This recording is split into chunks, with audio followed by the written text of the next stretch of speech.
Hey guys, welcome back to our YouTube channel. In this video, I will show you how to fix disconnected from Anydesk network error.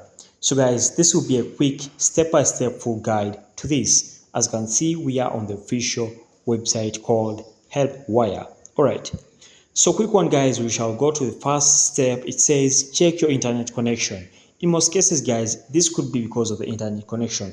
So quickly run the WinR plus type command.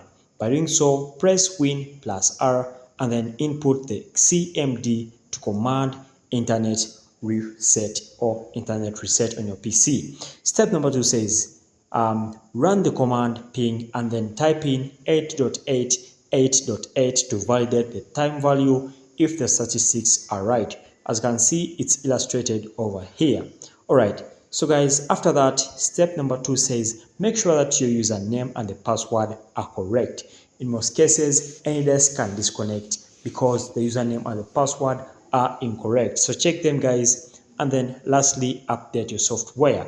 In most cases guys, some of you may use outdated software of Anydesk. Go ahead and then download the latest update. By doing so, you can see the instructions over here.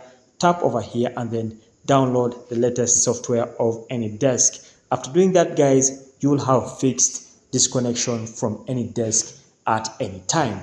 Thanks for watching guys. Like and subscribe to our YouTube channel. We shall meet once again.